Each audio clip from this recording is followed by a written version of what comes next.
Salut à toi, moi c'est Sylvain Bumba de Génération de Transition. Si cette chaîne YouTube existe, c'est parce que moi j'ai décidé de contribuer à ma manière au développement de notre très cher beau continent qui est l'Afrique. Et je pense que toi aussi tu peux le faire. Je pense que toi aussi, où tu te trouves, quel qu'en soit ce que tu fais, tu peux aussi contribuer à ce que l'image de l'Afrique soit réussie. J'y crois fermement et je pense que ensemble, on peut le faire.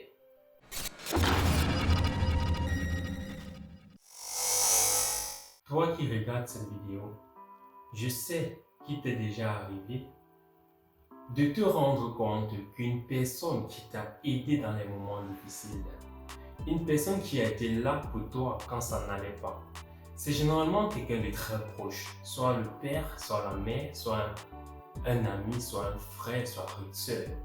Cette personne-là traverse des moments difficiles. Généralement, cette personne a perdu son emploi ou bien les activités qui menaient cette personne ne marchent plus. Et toi, tu as mal, tu souffres parce que tu te rappelles des moments où tu avais besoin d'aide et cette personne-là t'a aidé et ça te choque. Et dès lors, toi qui as une situation, on va dire, plus stable, tu te décides d'aider cette personne-là dans la réalisation d'un projet précis. Mais à 90% des cas, ça ne marche pas. Je vais te dire aujourd'hui pourquoi ça ne marche pas. Pourquoi quand tu décides d'aider ton frère ou ta soeur dans la réalisation d'un projet, ça ne marche pas. Généralement, ça ne marche pas parce qu'on agit émotionnellement. Tellement on veut sortir cette personne de la pauvreté que on oublie certaines choses très importantes. Alors aujourd'hui, je vais me proposer de partager avec toi qui regarde cette vidéo 5 astuces qui vont t'aider pour que les prochaines fois que tu vas vouloir aider quelqu'un dans la réalisation d'un projet, tu sois garanti que ça va marcher. Au moins que si ça ne marche pas, tu sauras pourquoi ça n'a pas marché et tu sauras qu'est-ce qu'il y a lieu de faire. On dit chez nous que un ventre affamé n'a point d'oreille. Cette phrase-ci a tout son sens, même quand on veut parler de l'entrepreneuriat. Pour aider quelqu'un dans la réalisation d'un projet, donne-lui d'abord à manger. Ça peut faire rire, ça peut paraître bizarre ce que je viens de dire, mais reste et écoute cette vidéo et tu vas voir que ce que j'ai dit est très pertinent. Au fait, quand tu décides d'aider quelqu'un, généralement il est dans une situation difficile. Il se lève le matin, il doit se battre pour manger, pour trouver quelque chose et rapporter à la maison le soir pour les enfants. Ça veut dire que quand tu l'appelles là, déjà il n'est pas dans une situation très stable, donc il n'est pas trop disposé à t'écouter. Pourquoi? Il vit au jour le jour. Et ce qu'il trouve le jour là, c'est ce qu'il rapporte à la maison. Du coup, pour lui parler, il faudrait quand même que tu puisses lui donner quelque chose. Donc, je te propose de lui donner d'abord une petite somme d'argent. Demande-lui de cuisiner un repas et payer un bon vin, qu'il puisse manger avec les enfants.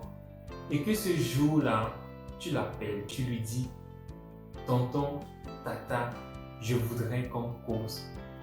Parce que quand quelqu'un a mangé, qui n'aime pas la nourriture, quand quelqu'un a mangé, quand tu viens lui parler, il écoute au fait, il écoute. Si tu te lèves un matin, parce que tu as vu une vidéo sur YouTube, parce que tu as vu un truc sur Facebook, un peu comme ce que je suis en train de faire maintenant, qui parle de l'entrepreneuriat, qui parle de l'élevage, qui parle de l'agriculture. Tu appelles ton frère, tu lui dis que j'ai vu une vidéo là, laisse ce que tu es en train de faire là, pas faire ceci, pas faire cela. Il peut même te dire oui à l'instant. Écoute, il peut te dire oui. Mais au fond de lui, il n'est pas avec toi. Comme on dit souvent, entre guillemets, il ne te gère pas. Il n'est pas avec toi. Dans sa tête, c'est qu'il réfléchit ce qu'il va manger le soir. Il réfléchit ce qu'il va donner aux enfants le soir. Mais si de prime abord, tu lui dis, écoute, voilà tel montant que je t'ai envoyé, fais ceci le week-end pour les enfants, je voudrais qu'on parle de quelque chose. Crois-moi, il va t'écouter après ça. Parce qu'un ventre qui est plein permet au cerveau d'être plus attentif. Ça se vérifie même dans les grandes entreprises. Rends-toi compte que dans une grande entreprise, quand le président décide d'apporter des modifications stratégiques, Généralement, il invite soit son directeur général, soit le chargé des ressources humaines à dîner chez lui. Ce n'est pas pour rien. C'est parce qu'il sait qu'autour du plat, il y a des hormones de plaisir que quand tu manges, tu sécrètes. Et ça facilite la relaxation du cerveau. Ça veut dire que tu es plus disposé à écouter. Donc arrêtez vraiment de dire qu'on envoie de l'argent aux gens en Afrique. Il faut donner de l'argent, il faut donner à manger. D'abord, avant de parler de quoi que ce soit. Il s'agit de chercher à savoir ce que cette personne aurait voulu faire.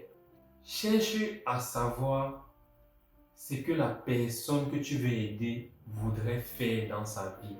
Quelle est cette chose-là qu'il voudrait réaliser? Généralement, ceux qui ont réussi dans la vie, ou bien ceux qui ont fait les études, ceux qui sont en Europe, pensent tout savoir.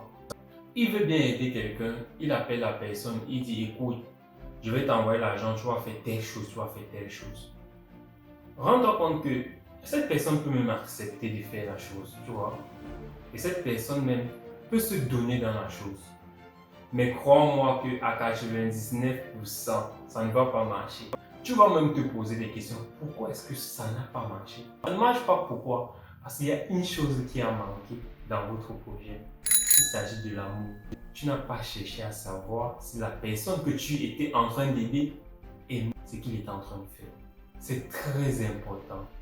Demandons à nos proches ce qu'ils veulent faire avant de les aider. Parfois, quelqu'un reste comme ça. Il vend seulement la cola. Mais crois-moi, il s'y plaît tellement que si tu lui demandes de vendre la tomate, il ne va pas être content. Il aime vendre la cola. La cola, c'est toute sa vie. Qu'est-ce que tu peux faire? Tu peux dire que, ok, puisque tu aimes marcher, vendre la cola, moi aujourd'hui, je vais t'aider dans ton business. Je vais te donner un capital.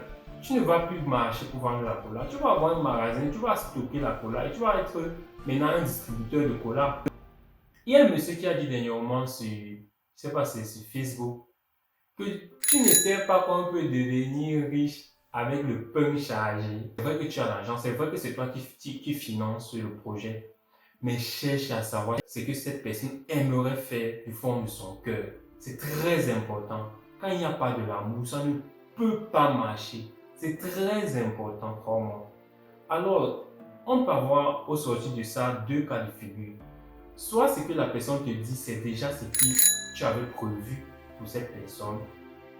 Et dans ce cas, tu vas juste appliquer ce qu'il y avait lieu d'appliquer.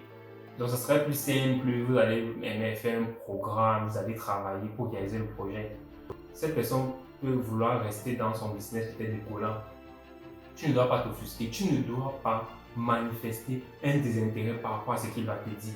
Parce que si tu lui dis, ah la cola c'est quoi? Si tu cherches à dénigrer ce qu'il fait, il peut sourire avec toi, mais crois-moi, il va sourire avec toi juste parce que tu as l'argent. Mais au fond de lui, il ne va pas te respecter parce que il va se sentir mal parce que tu es en train d'insulter son activité. Du moins, même si tu sors une chose bizarre, ne te moque pas. Prends ça dans ton cœur et digère. Manifeste plutôt une envie de l'aider dans ce qu'il va faire. Si tu avais prévu 1000 € pour réaliser ce projet et qu'il te soit un projet dont tu n'es pas très sûr, tu fais des recherches sur ce projet et tu donnes peut-être juste 50% pour qu'il lance et tu l'accompagnes.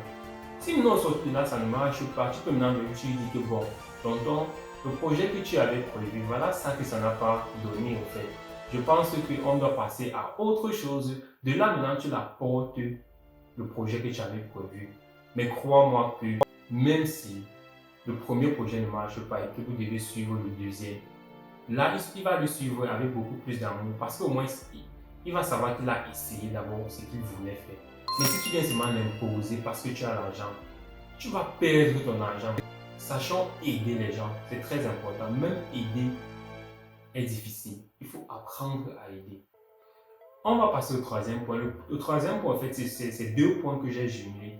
Il s'agit d'envoyer la personne que tu veux aider faire une formation et en même temps d'éviter la publicité. La première chose, c'est quoi? Tu envoies celui que tu veux aider faire une formation. Par exemple, si vous êtes mis d'accord sur l'élevage des poulets, il y a plusieurs fermiers dans le coin que vous pouvez aller voir pour voir comment ça se passe. Quand je parle de formation, il y a des gens qui pensent directement à des sommes exorbitantes. La formation même peut être juste des conseils que tu reçois de quelqu'un qui a déjà fait la même chose que tu veux faire, que tu y vas même une, deux, trois fois. Mais c'est important que de se lancer comme ça dans une aventure que tu n'as jamais expérimentée. C'est risqué. Là, c'est risqué de l'argent. Si vous avez encore beaucoup plus de sous ou encore si le projet est plus conséquent, il faut opter même pour payer une formation concrète. Il y en a plusieurs qui font des formations sur l'élevage, sur l'agriculture, en fonction de ce que vous aurez décidé de faire. Donc, c'est de faire une formation. Je dis que faire la formation est importante. Pourquoi? Parce que dernièrement, j'ai un ami que j'ai aidé dans l'élevage des poulets. Parce que je l'ai aidé à lancer une ferme pour son frère au pays. Donc, vu que moi, j'ai fait une formation dans ça, et que moi, je travaille aussi avec certaines personnes qui font dans l'élevage de poulet, il m'a demandé ce conseil. Au fait, c'est qu'il trouvait des difficultés dans la commercialisation de son poulet.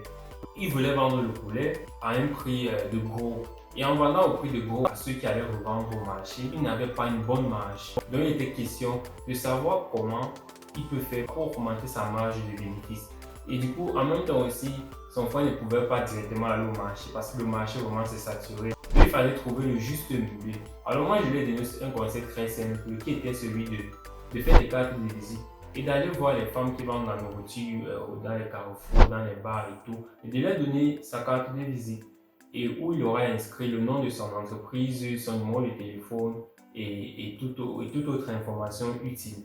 Donc, il l'a fait. Et les femmes qui ont reçu ces cartes de visite-là, de prime abord, elles ont dit non, moi j'ai déjà mon fournisseur de poulet et tout, et tout, et tout, et tout. Bon, je leur ai dit, il faut continuer à partager les cartes. C'est comme des pièges que tu tends en forêt. Tu tends juste les pièges et tu attends. Après, tu contrôles. Et ensuite, on fait rester quelques temps après, disons un mois après, le numéro a sonné et tout, le téléphone a sonné autant pour moi. Et c'était certaines femmes qui n'avaient pas pu avoir les poulets de leur fournisseur principal. Elles ont dû passer par lui. Du coup, de là, il a enregistré le contact et il s'est créé un réseau. Du coup, il n'a plus trop de difficultés à commercialiser son poulet et aussi, il commercialise son poulet à un bon prix. Tout ça pour te faire comprendre à quel point se former est important. Sinon, tu risques d'être bloqué dans ce que tu vas faire. Comme je disais dans le troisième point, il s'agit d'éviter la publicité. Ça ne sert à rien d'aider quelqu'un et de raconter à tout le monde. Tu ne peux pas être à Paris. Hein? Tu es à Paris, tu aides un cousin dans une ferme pour qu'il ait une ferme où il fait de l'élevage. Et les gens qui sont à Fodioumou savent que tu as aidé ce cousin-là. Ça n'a pas de sens. Tu ne peux pas aider quelqu'un, tu publies sur Facebook ou tu appelles tout le monde que bon, vous voyez celui-là, je l'ai aidé. Sans moi, il ne devait rien faire. Ça ne sert à rien. Quand tu aides quelqu'un, cache-toi. Cache-toi. Sois humble. N'utilisez pas quelqu'un pour pouvoir augmenter tes ailes au fait. C'est de ça qu'il est question au troisième point. Il s'agit de envoyer cette personne-là que tu veux aider à faire une formation et de deux, à éviter de faire la publicité. Alors la quatrième chose à faire quand on veut aider quelqu'un dans la réalisation d'un projet, c'est de penser entreprise. Je dis penser entreprise pourquoi? Il ne s'agit pas simplement d'envoyer l'argent à quelqu'un et de lui demander de faire un business, non. Il faut penser entreprise, c'est-à-dire quoi? Il a fait une formation. Toi également, cherche à avoir certaines connaissances dans ce domaine précis. Question pour vous deux de vous échanger les informations. On peut te considérer comme l'investisseur, même si tu ne vas pas retrouver les fonds après. Mais du moins, pensez entreprise. Mettez-vous ensemble, organisez des réunions pour voir l'évolution. Faites un business plan. Écrivez des attentes dans une semaine, un mois. Si après un mois, vous n'avez pas obtenu les résultats là, cherchez à savoir ce qui n'a pas marché et résolvez très rapidement. C'est une façon d'évoluer en voyant les résultats. Parce que si vous restez juste comme ça et vous attendez à ce qu'après 3 mois, vous allez obtenir des résultats, vous allez vous rendre compte que vous avez fauté quelque part. Donc c'est mieux de contrôler. Et aussi, j'aimerais ajouter quelque chose, c'est que surtout ceux de la diaspora, là, vous qui êtes à la diaspora, vous voyez comment ça se passe ici, là. Vous voyez comment, dans une entreprise, le service est parfait. Ça veut dire que celui qui te reçoit est accueillant, est souriant. Quand vous partez prendre un pot, les lieux où vous prenez ces pots-là sont bien, c'est chic et tout. Pourquoi quand vous voulez réaliser certains projets au pays, vous n'essayez pas d'apporter cette touche-là européenne-là, bien américaine-là, à ce que vous faites au pays? Pourquoi quand vous aidez les gens, vous vous retrouvez encore à faire les mêmes choses qu'on fait au pays depuis des années? Non. Si tu aides ta soeur à ouvrir un glacier moderne, mon frère, tu dois investir. Investir dans le luxe, dans le beau. Mets des beaux carreaux. Mets de la lumière, belle table. Ça doit être beau. On doit savoir que ça, c'est une entreprise de quelqu'un qui a fait l'euro. Même si tu n'es pas au pays, il faudrait qu'à travers cette personne, qu'on sache que c'est une belle entreprise. Il faut financer, il faut que ce soit beau, il faut miser dans le beau. Le marketing aussi est très important. Il faut prévoir un budget pour le marketing, pour la publicité au fait. Si par exemple tu ouvres un glacier pour ta soeur, il faudrait que le jour de l'ouverture, vous puissiez sortir des t-shirts, inviter des comédiens au quartier, mettre de la musique pour pouvoir faire la promotion de ce glacier-là le jour-là. Il ne faut pas seulement mettre l'argent dans la marchandise en oubliant aussi le marketing. Il faudrait que ça soit beau fait. Il faut qu'il y ait une différence. Si on va résumer ça comme ça, dans ce que tu vas faire avec ta soeur et ce que les gens font déjà au pays. Donc c'est de ça qu'il est question. Misez beaucoup dans l'esprit d'entreprise et vous aurez des résultats. On arrive au dernier point de cette vidéo. Quand tu veux aider quelqu'un, quand tu as tout mis en place pour que le business marche, il ne te reste plus que de faire confiance à cette personne-là. Je parle de confiance ici, pourquoi? Parce qu'il y a des gens qui t'aident avec la main gauche et la main droite est derrière pour attendre. Ça veut dire quoi? Il te donne bien l'argent pour lancer un business, il t'oriente bien, mais après il va commencer à te dire ça se passe comment? Chaque jour t'appelle, il te stresse, il te stresse, il te stresse et c'est pas bon. Tu dois faire confiance à la personne, en la personne que tu as aidée. Parce que même si cette personne ne te dit pas que tu es en train de me perturber même dans le travail, il va dire à l'autre personne, il va dire peut-être à son épouse, il va dire mais mon frère là, il m'aide mais il me fout une pression, c'est comme si j'étais un enfant. S'il ne te dit pas à toi, il va dire à d'autres personnes. Et crois-moi que ça aura de l'impact sur le résultat du business. Donc, il faut faire très très attention. Apprenez à faire confiance aux gens. Quand tu as tout mis en place, laisse-le. Laisse-le, fais même 2 semaines, tu rappelles, pendant un mois. Il faut qu'il sente que tu lui as fait confiance. Il faut qu'il ressente qu'il a une charge sur ses épaules. Fait. Donc, laisse-le travailler. Et après seulement, tu peux demander, est-ce que ça se passe bien et tout. S'il y a des choses à faire, tu fais. S'il y a des modifications à faire, tu modifies. Mais il faudrait qu'il sente que c'est lui le pilote, c'est lui le responsable. Si tu lui voles la vedette, il ne va plus se sentir responsable, du coup il ne va plus te donner à fond comme au départ. Donc, on arrive au terme de cette vidéo.